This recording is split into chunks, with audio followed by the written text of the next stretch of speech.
Mengadakan maulid itu penting, bahkan harus di zaman sekarang. Kenapa harus? Karena banyak orang muslim tidak mengenal nabinya, tidak mengenal sosok yang paling berperan penting dalam kehidupannya. Jadi maulid itu diadakan bukan cuma buat makan-makan, bukan cuma buat joget-joget, bukan cuma buat seru-seruan doang. Maulid itu harus dirayakan karena kita hidup pada zaman yang udah jauh dari zaman Nabi. Di Saudi Arabia, di mana banyak paham-paham aneh itu berseliweran, paham kaum salafi yang suka membid'ah-bid'ahkan maulid Nabi itu. Di Arab Saudi juga banyak tuh praktek ibadah yang di zaman Nabi nggak ada. Kamu lihat nanti kalau bulan Ramadan malam 27 itu di Saudi Arabia Masjidil Haram penuh. Penuh buat apa? Penuh sama siapa? Sama orang sholat malam. Mengkhususkan malam 27 sholat tarawih berjamaah sampai penuh Masjidil Haram. Di zaman Nabi ada nggak itu? Di zaman Nabi nggak ada. Mereka mengadakan. Tidak semua yang tidak terjadi pada zaman Nabi itu otomatis bid'ah yang sesat, yang terlarang. Yang maulud atau maulid, apa nama yang milad? Nah, menuduh yang tidak maulid tidak mengikuti Nabi. Sah? Sah ya? Yang tidak mengatakan yang melakukan telah melanggar sunnah Nabi. Bantah tak? Apa sebab bantah? Beda pendapat. Beda pendapat berbantah, beda pendapatan berbantah juga. Bagi yang mendapat ada pendapatan di situ ikut juga itu. Ikut tak menghilangkan job awak di bulan Rabiul Awal ini. Jadi bertemulah beda pendapat dengan beda pendapatan. Fitnah syahwat dan fitnah syubhat. Dan dua-duanya ini berbahaya. Fitnah syubhat mengaburkan agama dan fitnah syahwat mengaburkan tujuan hidup kita. Ustaz, Ana pernah menanya bang kepada imam, tapi orangnya termasuk yang berpendidikan kan, apa sebabnya ketika kunut subuh, kunut sih kan tak subuh? Mana imam tadi? Kunut subuh tak? Apa tak? Bid'ah. Itu pendapatnya wak hormati. Ya. Ketika berkunut kan dia bacanya Allahumma hdini biman hadait wa afini biman afait wa tawallani biman tawallait wa qini birahmatika syarra ma qadait wa barik li bima atait dan seterusnya. Kemudian ketika membaca innaka taqdi wa la yuqda alaik, sah? Innahu tak sapal sih itu dah hafalnya tak berkunut dah. Innahu la ya'izzu man adait wa la yazillu man walait. Mereka ketika sampai kalimat wa barik li fi ma atait itu dikeraskan suaranya oleh imam. Sah? Sah? Tapi ketika membaca fa innaka taqdi wa la yuqda alaik innahu la ya'izzu man adait wa la yazillu man walait tabarakta wa rabbana wa ta'alait, disirkan suara oleh imam. Padahal doa bersama mah kan?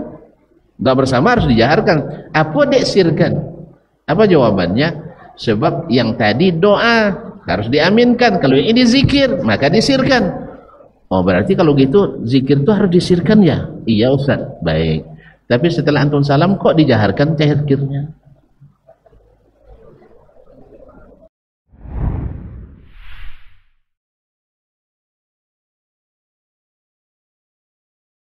Ma'asyiral kiram dirahmati Allah SWT, bahwa kita di dunia ini sudah dihukum oleh Allah SWT dengan sunnatullah, dan Allah bersumpah kita ini semuanya rugi. Semuanya merugi. Artinya merugi berarti tidak selamat. Tidak selamat. Kalau tidak selamat, tidak sampai ke alamat. Kalau tidak sampai ke alamat, kita akan terlaknat, tersesat dan terlaknat. Sebab ma'asyiral kiram dirahmati Allah SWT, orang yang merugi itu identik dengan orang yang tak masuk surga. Innal kafirina innal kafirina humudz zalimun. Dan orang-orang kafir itu adalah orang-orang yang zalim, dan orang-orang kafir itu adalah orang yang merugi. Ma'asyiral kiram dirahmati Allah, Allah menurunkan sebuah surat yang kata Imam Asy-Syafi'i rahimahullah, andainya Allah tak menurunkan kepada umat ini kecuali surat ini, niscaya sudah cukup bagi kita. Ada yang tahu surat apa? Surat Wal Asri, yang sering dibaca dalam solat maghrib. Wal Asri, demi masa. Allah bersumpah dengan makhluknya, tanda makhluk itu besar di sisinya. Allah bersumpah dengan makhluknya, menandakan makhluk itu besar di sisi Allah. Sahih. Allah bersumpah dengan waktu, baik waktu siang, waktu malam, wadduha. Surat ini baca imam tadi. Demi waktu duha. Wal laili, demi waktu malam. Wadduha laili idza saja. Kemudian wasyamsi waduhaha wal qamari idza talal, dan seterusnya. Kalau Allah bersumpah dengan makhluk, tanda itu besar. Dan memang kita memandang waktu itu sangat berharga. Orang yang semakin menghargai waktu, maka semakin tinggi dia menjaga waktu. Orang-orang Arab menyebut al-waktu kasayf. Waktu itu seperti pedang. Kalau orang Barat menyebut wal waktu, the time is money. Harta, waktu itu adalah uang. Kalau orang Ocu, mana waktu harus dilenga-lenga. Kemana Ocu melenga-lenga waktu. Jadi orang Indonesia Ocu kok banyak waktu berlobby. Kan ya? Makanya ketika waktu dia berlobby, banyak amalannya tidak selesai. Waktu berlobby. Kaum muslimin dan muslimat dirahmati Allah SWT. Lalu Allah berikan pengecualian. Jadi pada asasnya mereka rugi, kecuali siapa? Illal ladzina amanu, kecuali orang-orang yang beriman. Kemudian wa amilus shalihat, dan beramal saleh.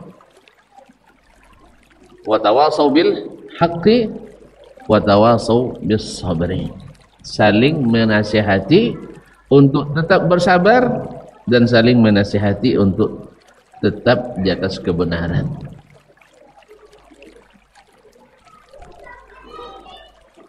Oleh itu, syarat selamat itu adalah ilmu dan iman, atau iman dan ilmu. Di mana dapat iman? Illal ladzina amanu. Di mana dapat ilmu? Wa amilus shalihat, dan beramal yang saleh. Di mana kok dipahami di situ ada ilmu? Tanpa ilmu kita tidak tahu amal saleh atau tidak. Sahih? Makanya beramal tanpa ilmu, amalannya sia-sia. Beramal tanpa ilmu, amalannya tidak diterima. Jelas? Wala taqfu ma laysa laka bihi ilmun. Jangan kau ikuti sesuatu yang kau tak memiliki ilmu di dalamnya. Qul hal nunabbi'ukum bil akhsarina a'mala. Mau tak kalian kami beritahukan orang yang paling rugi amalnya? Siapa? Alladzina dhalla sa'yuhum fil hayatid dunya. Orang yang usahanya di dunia tersesat. Kenapa tersesat? Kenapa orang tersesat? Karena tidak berilmu. Sah? Atau tidak mengamalkan ilmu. Makanya orang tersesat pasti rugi. Orang tersesat sebabnya dua. Satu, tidak tahu. Dua, tahu tapi tidak mau tahu. Ada orang ulama besar tetapi amalnya nihil, maka dia sama dengan orang jahil. Kan ya? Nyebuyanya tapi condo buayanya. Iya. Ada orang kita bilang kayak gitu kan? Iya ti nyebuya tapi lo bilang bodoh buaya olehnya. Kan ada? Apa sebab? Ilmunya tak berkesan pada dirinya. Orang balumbo di dunianya laju lo pada orang lain lah. Kan dia? Ada. Uang pembangi wala dapat ilmu tapi nyala bila pendandam lah. Berarti ilmu tidak berguna. Nah, bezornya ada bezo uang berilmu tapi tidak diamalkan dengan orang yang tak berilmu sama sekali. Ada bezo? Ada bezo? Sama-sama sek kedua. Nah, sang masa-asa. Nah, sang sengaja sase. Sengaja rugi. Jelas? Jadi illal ladzina amanu wa amilus salihat. Yang tak rugi, yang tak sesat itu adalah yang beriman dan berilmu. Ilmu apa? Yang diamalkan. Ilmu yang diamalkan. Oleh itu kaum muslimin dan muslimat dirahmati Allah SWT, di masa kita, bahkan sejak masa Nabi sudah wafat, lahir berbagai fitnah-fitnah.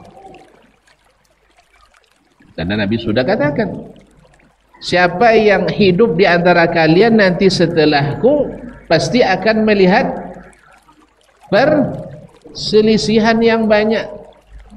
Apa menyebabkan awak berselisih? Ya ikhwan, kaum muslim, apa nak buat awak berbantah weh? Beda pendapatan dan beda pendapat. Iya. Bezo pendapat berbantah juga deh. Bezo pendapatan berbantah juga. Beda pendapat karena subuhat. Beda pendapatan karena syahwat. Kan ya? Tak paham tuan-tuan lah. Bezo pendapat gara-gara subuhat. Saya tengok tuan-tuan hari ini, setiap bulan Rabiul Awal berbantah umat Islam. Setiap bulan Rabiul Awal berbantah umat Islam. Kalau bantah juga? Hah? Bantah yang jauh, sah? Kan ya? Yang maulud atau maulid, apa nama yang milad? Nah, menuduh yang tidak maulid tidak mengikuti Nabi. Sah? Sah ya? Yang tidak mengatakan yang melakukan telah melanggar sunnah Nabi. Bantah tak? Apa sebab bantah? Beda pendapat. Beda pendapat berbantah, beda pendapatan berbantah juga. Bagi yang mendapat ada pendapatan di situ, ikut juga itu. Ikut nak menghilangkan job awak di bulan Rabiul Awal ini. Jadi bertemulah beda pendapat dengan beda pendapatan. Fitnah syahwat dan fitnah subuhat. Dan dua-duanya ini berbahaya. Fitnah subuhat mengaburkan agama. Dan fitnah syahwat mengaburkan tujuan hidup kita. Ustaz. Tu jangan awak bahasa hawat dulu ya. Iso lo dah kau deh kalau lama. Nah, kaum muslimin dan muslimat yang dirahmati Allah SWT. Jadi fitnah dari kedua ini, dari syahwat, dari syubhat, lahir banyak sekali fitnah dalam agama. Nah, bagaimana obatnya menghadapi ini? Sekali lagi, al-ilmu wal iman. Al-ilmu wal iman. Lalu apa yang maksud dengan al-ilmu itu? Apa yang dimaksud dengan al-ilmu itu?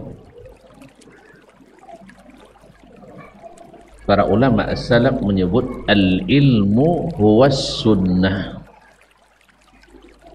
Al-ilmu huwas sunnah. Kalau gitu lawan ilmu apa? Lawan ilmu. Lawan ilmu al-jahlu. Makanya zaman sebelum Nabi diutus namanya zaman jahiliyah, zaman orang tak berilmu, bukan orang tidak berpikir. Orang jahiliyah tak pikir, Pak. Orang jahiliyah apa pikirnya? Tak pikir dia kan? Lecah dia aja. Jadi dia sahabat cari apa? Sahaja. Dapat coro dan ngicu-ngicu. Iya, non tak masuk agama bisa dia jadi bagian dari agama kan ya? Sampai uang telanjang setawab di Ka'bah. Liasa. Bang. Weh. Liasa kaki tawab di tempat yang paling suci telanjang. Osa. Tapi gara-gara kecerdasan mereka jadi bagian dari agama.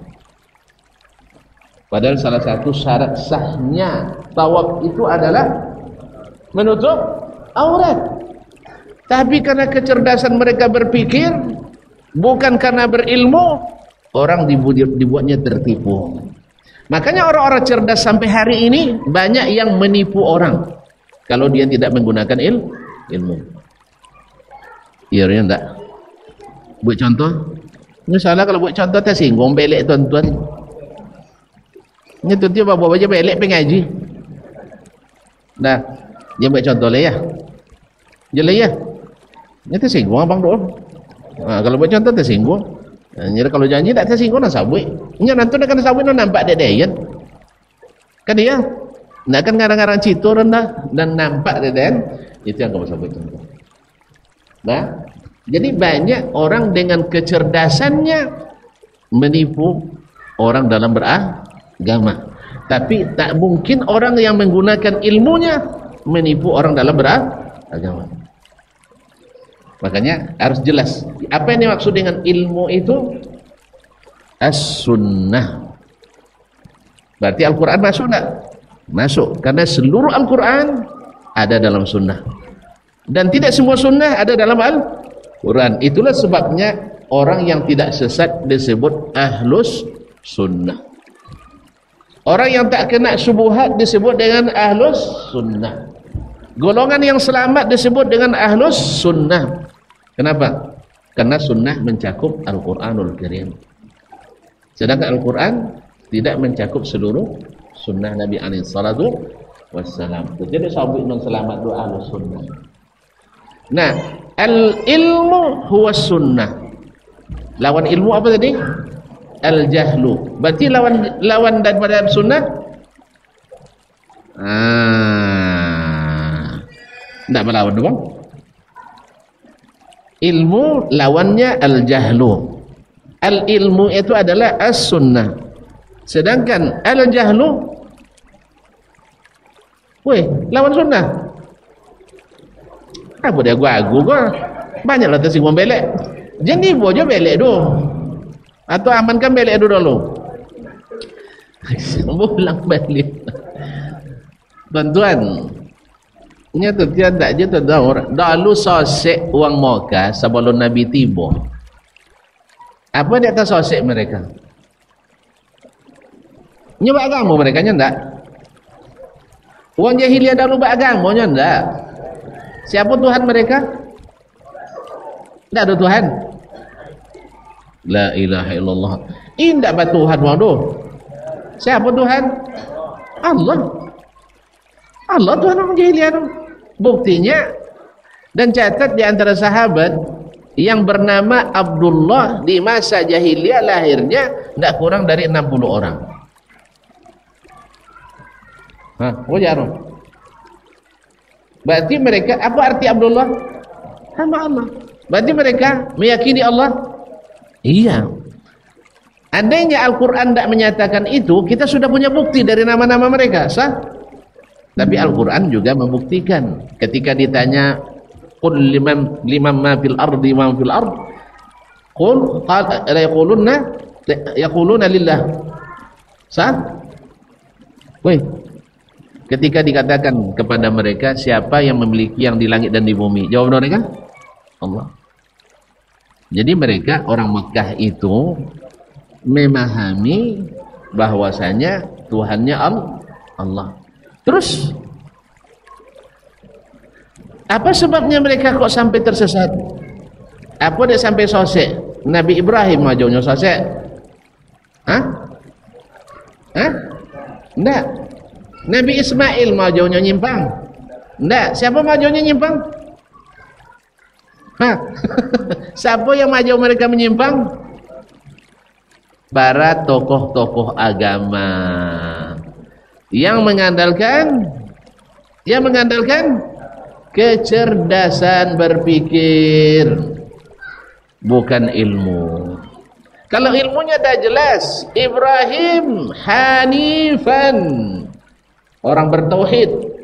Lalu orang-orang yang mengaku mengikut nama agama Ibrahim melakukan syirik. Sah? Wih. Orang Mekah yang menjaga Ka'bah, yang menjadi pengurus Masjidil Haram. Siapa pengurus Masjidil Haram di masa jahiliyah? Haji Abu Lahab, Haji Abu Jahal, dan haji-haji lainnya. Haji mereka enggak? Bang, haji orang tu. Lain. Haji mereka. Kementerian Haji lalu ada wak kini mau dilantik Menteri Haji dan Umrah sah. Di masa jahiliyah ada kementerian haji tu. Jalannya enggak. Jadi pengurus Masjidil Haram Pak Haji semua dulu tu. Cuman mereka mengandalkan pikiran. Pikiran melahirkan apa tadi? Subuhat. Kan ya? Jelas ya? Jadi lahirlah subuhat-subuhat yang menyimpang, akhirnya mereka jadikan bagian dari agama. Apa subuhat pertama tadi contoh? Orang-orang yang tinggal di Mekah, di tanah suci, maka orangnya suci-suci. Kalau tawaf boleh pakai pakaian sendiri, tapi yang datang dari luar tidak dijamin suci. Oleh sebab itu mesti memakai pakaian orang-orang suci, sehingga jadi peluang pula menjadi sumber PAD masyarakat Mekah. Aduh, campur subuhat dengan sahabat dalam lubang. Apa dia jadi sumber PAD? Pendapatan asli Dayan. Sebab orang yang datang dari luar Mekah mesti menyewa atau membeli pakaian orang Makkah supaya tawaf dan sa'inya diterima. Nampak tuh? Akhirnya kalau tidak cukup, misalnya stok habis, yang disewakan dah habis, yang dijual juga sudah habis, apa solusinya? Terpaksa dibuat dusta baru lagi, subuhat baru lagi. Tanggalkan pakaian Anda. Ya, gara-gara itu sampai melupakan syariat, sampai melupakan aturan Allah bahwa di Ka'bah harus menutup aurat. Cuman demi melindungi subuhat pertama, lahir subuhat kedua. Paham bang? Jalannya? Alhamdulillah. Makanya subuhat-subuhat itu jarang yang bersepakat, mesti akan ada perselisihan dan khilaf. Ana pernah menanya bang, kepada imam, tapi orangnya termasuk yang berpendidikan kan. Apa sebabnya ketika kunut subuh, kunut suka enggak subuh? Mana imam tadi? Kunut subuh enggak? Apa enggak? Bid'ah. Itu pendapatnya wah hormati. Ya.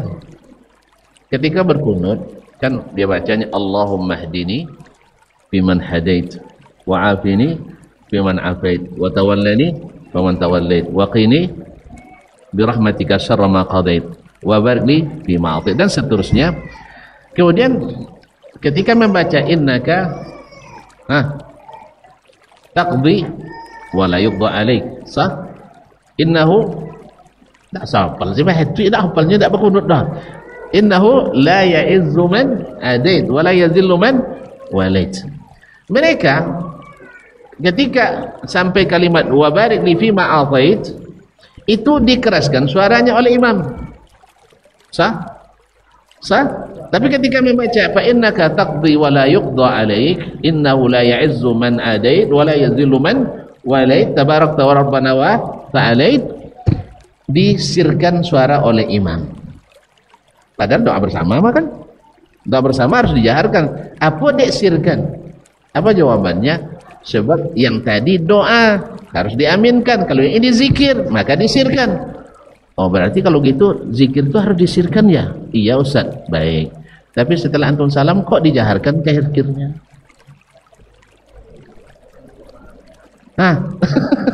Jelas dah? Jelas? Bersih tinggi pula untuk menjaharkan zikir selesai salat. Padahal zikir selesai salat sunnahnya sendiri. Kalau witir atau apa tadi kunut di waktu salat sunnahnya bersama. Kok dibedakan? Itu tandanya dasarnya hanya dasarnya hanya perkiraan dan pemikiran. Kalau memang zikir harus disirkan, ya itu lebih aula disirkan. Nah, sama lagi orang yang mengatakan khutbah Jumat tidak sah kecuali bahasa Arab. Ini bahasa Arab tapi orang Arab tidak paham gitu. Lalu kita tanyakan kenapa mesti bahasa Arab? Karena khutbah ganti 2 rakaat salat. Asalnya zuhur kan 4, diganti dengan khutbah 2 rakaat, kemudian salat juga 2 rakaat. Tidak sah salat kecuali bahasa Arab. Baik, setuju saya bilang. Sekarang bukankah syarat sahnya salat menghadap kiblat? Sah? Menghadap kiblat. Apa aja? Khatib sah enggak khutbahnya? Karena membelakangi kiblat. Akhirnya, jadi makanya walau kana min indi ghairillah lawajadu fi ikhtilafan katsira. Kalau bukan karena dari sisi Allah, mereka akan dapatkan saling bertentangan. Jelas ya? Ada lagi yang mengkritik, enggak tertutup kon yang kena ketika sujud. Ini kadang tuan dia kan sedekah kan tak sedekah kan enggak sah sujudnya. Alasannya apa? Anggota sujud adalah kening. Kening harus nempel ke tanah. Masya Allah, mumtaz. Kalau gitu, jadi setiap anggota sujud harus nempel langsung? Iya. Tu lutui aji. Lutui. Ketika sujud, bawa no yang kati kain do. Paham maunya? Kan tadi harus terbuka, kan harus menempel ke tanah atau ke lantai. Taib. Ketika awak sujud, bangkit. Kinsawong supaya lutui lah. Jadi ma'asyiral kiram dirahmati Allah Subhanahu wa taala.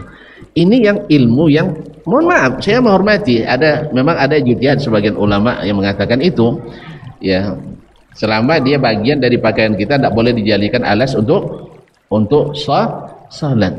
Ya cuma dalilnya apa?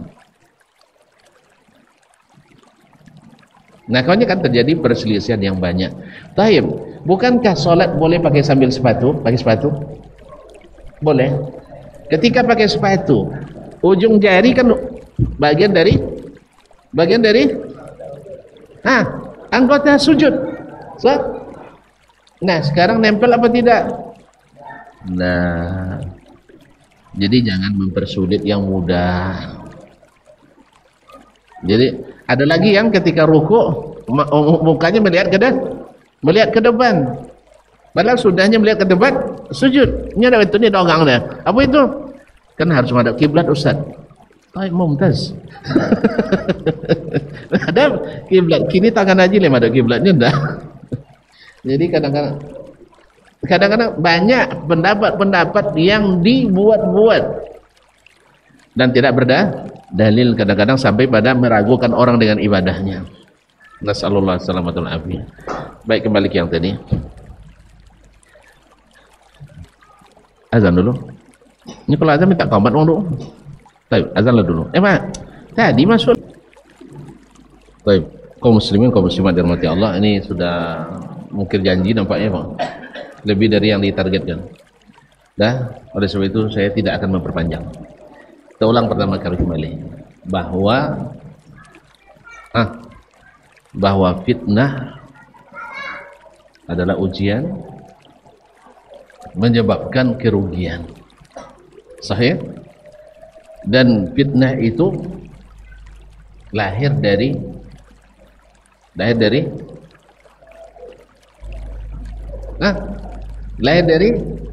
syubhat dan syahwat. Syubhat menimbulkan perbedaan pendapat atau disebabkan oleh perbedaan pendapat atau menyebabkan perbedaan pendapat. Syahwat berkaitan dengan pendapatan. Syahwat merusak dunia kita pada umumnya. Sahih? Karena syahwat kita kerjakan yang haram, rusak hubungan. Atau kita makan yang tidak halal, rusak badan. Sedangkan syubhat merusak agama. Merusak agama. Berarti mana yang lebih berbahaya? Ahli syubhat atau ahli syahwat? Ahli syubhat. Ahli syubhat dari sisi ini lebih berbahaya dari ahli asyahwat. Karena ahli syubhat mengesankan itu bagian dari agama. Seperti tadi orang sampai bertelanjang tawaf di Ka'bah. Ada enggak orang yang sekarang harus menanggalkan bajunya karena tawaf di sebuah batu, disebut batu Quran? Enggak tahu tuan-tuan ya? Di bulan Maulid ini. Jadi termasuk rangkaian acara mulai dan mereka mengelilingi sebuah batu yang diyakini sebagai batu Quran. Mau tahu? Beko di batu pilot tuan kokian gua. Nah, subuh. Ada lagi gua yang aksesnya sampai ke Makkah. Sah? Weh. Subuhat. Sehingga ramai-ramai pula orang ke situ. Dan masih banyak jenis-jenis subuhat lainnya yang dilakukan atas nama agama, rusak agama. Biasanya mana yang lebih cerdas, ahli subuhat atau ahli syahwat? Kayaknya ahli subuhat lebih cerdas. Makanya aliran-aliran menyimpang di dalam Islam rata-rata dedengkotnya adalah orang-orang cerdas. Dan sayangnya kita, fitrah manusia sudah merupakan sunnatullah, kita lekas kagum pada orang cerdas. Sahih? Betul tidak? Kagum pada orang-orang cerdas, karena cerdas itu kelebihan. Makanya tidak sedikit orang tertipu dengan kecerdasan orang. Jawaban cerdas, solusi cerdas, padahal kadang-kadang tidak mengikuti ilmu. Kadang-kadang ilmu. Oleh sebab itu, di zaman yang subhanallah kita lihat sendiri hari ini dan juga dari dulu, tapi di zaman kita kadang lebih dahsyat. Orang dalam sehari bisa tersesat. Sebab kata Nabi SAW, fitnah itu dahsyat. Maka harus kita barengi dengan apa? Dengan amal. Harus kita perangi dengan amal. Dan amal memerlukan ilmu. Jelas? Kemudian harus ada daya dorong, yaitu iman. Dan iman tidak menerima syubhat. Iman tidak menerima syahwat. Oleh sebab itu maka solusinya adalah amanu wa amilus shalihat. Nah, apa yang dimaksud dengan ilmu? As-sunnah. Sebab orang yang tersesat di luar ahlus sunnah. Berarti lawan daripada sunnah, ilmu lawannya apa? Al-jahlu. Berarti lawan daripada sunnah al-bid'atu. Makanya jangan coba-coba mengawinkan sunnah dengan bid'ah. Itu namanya kawin paksa. Kawin paksa. Allah dan Rasulnya menjadikannya berlawanan, kita menjadikannya sebagai sebuah kawanan. Makanya itu namanya kawin paksa. Al-bid'atu, al-jahlu huwal bid'ah, wal ilmu huwas sunnah. Makanya yang selamat disebut ahlus sunnah, karena ahlus sunnah berilmu. Nah, yang tersesat disebut ahlul bid'ah. Kenapa? Karena al-bid'atu huwal jahlu. Kalau untuk menerapkan sunnah perlu belajar. Kalau untuk bikin bid'ah perlu belajar? Enggak. Kenapa perlu belajar dah? Cukup bertapa 10 hari selesai dibikin bid'ah. Tapi kalau untuk sunnah enggak. Sepanjang hidup kita belajar, masih juga kita enggak terkejar untuk menerapkan semua sunnah Nabi SAW. Makanya melaksanakan sunnah lebih berat. Ya, tuan-tuan, kalau sendiri mungkin berat, tapi beramai-ramai insya Allah terasa ringan. Oleh sebab itu hidupkanlah masjid ini dengan ilmu sunnah. Kalau sunnah hidup, bid'ah redup. Masya Allah, mantap bahasanya. Kalau sunnah hidup, bid'ah redup. Karena cahaya matahari lebih terang dari cahaya rembulan. Apalagi palito. Kalau itu kaum muslimin muslimat. Ini perkataan yang dikatakan oleh para ulama. Dan benar, yang sesat itu adalah bid'ah, yang selamat itu adalah sunnah. Kalau tuan-tuan ingin selamat di zaman fitnah, ikut sunnah. Contoh nyata, praktek nyata. Terjadi fitnah dengan terbunuhnya Umar, kemudian Utsman. Sahih? Sampai akhirnya terjadi pertentangan antara dua pasukan. Satu pimpinan sahabat yang mulia, pencatat wahyu di zaman Nabi, Muawiyah bin Abi Sufyan. Yang satu adalah di bawah bendera menantu Nabi, dan yang pertama masuk Islam di kalangan kanak-kanak, yang merupakan singanya Islam, Ali bin Abi Thalib radhiyallahu anhu. Kok orang sama-sama bermanhaj benar tetapi berkelahi? Kok bisa? Ndak kan payah awak badi adik omanya. Sama mak nyusun, sama yang cewek makan. Kan kau dak ya betul buat. Weh. Kan kau dak ya betul buat. Kenapa dia panggil mano? Apalagi nak lebih zomba rumah. Kan ya? Waduh enggak? Waduh enggak?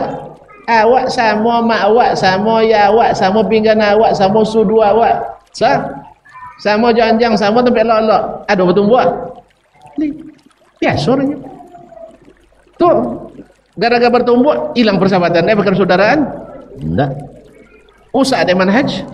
Usah garis keturunan? Enggak. Usah Islam deh? Enggak. Itu yang harus diketahui oleh kita, bahwa dosa orang berdosa, salah orang bersalah, tidak otomatis merusak manhajnya yang benar.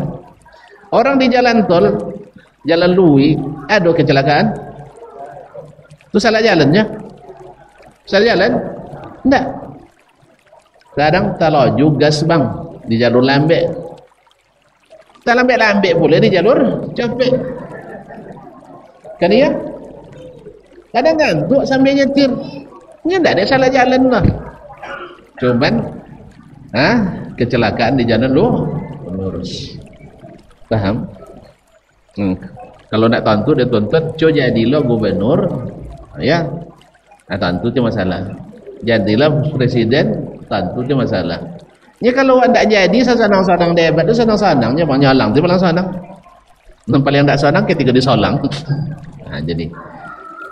Tapi yang ingin saya katakan, ketika terjadi perselisihan ini, menurut tuan-tuan dan puan-puan, sahabat terlibat enggak semuanya, atau sebagian kecilnya, atau sebagian besarnya? Ayo, biar tuan-tuan tahu bagaimana mempraktekkan, bagaimana mengamalkan ilmu ketika terjadi fitnah. Iko nyinya inya nombor tu nah niko inya buat tu tapi nya melawan. Kan ada gini cerita itu? Ada ndak? Bang, gua lah bang kata geleng. Ada awak kini sesama umat Islam neninya inya buat tu, nah awak buat tu ada. Lai kan? Sampai basi teru ada. Lai kan? Kan ya? Baik. Berapa cara nonton? Kan itu lagi bagaimana cara menyikapi.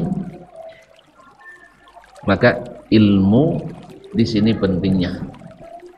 Apa yang mereka dapat dari Nabi SAW melalui Al-Quran dan Sunnah, bahwa bila terjadi perselisihan di antara dua golongan orang beriman, sah? Muawiyah beriman tak? Ali beriman tak? Baik, berselisih mereka. Iya. Nah, bagaimana caranya? Awak bagi dua juga. Siko menyolah kami saya itunya. Ndak. Fa aslihu bainahuma, damaikan antara mereka. Jelas? Kemudian kalau tak jelas, ragu kalian mana yang benar di antara keduanya, kata Nabi, jauhi semua golongan yang berselisih itu. Makanya sebagian besar sahabat radhiyallahu anhum ketika melihat nak disolang Ali ndak loso, nak solang Muawiyah sogan lawa, sah? Karena kedua-duanya sahabat besar. Jelas? Akhirnya dari 35.000 sahabat yang masih hidup, tengok dari 35.000 sahabat yang masih hidup, tidak terlibat dalam perselisihan itu kecuali hanya lebih kurang 35 sampai 40 orang.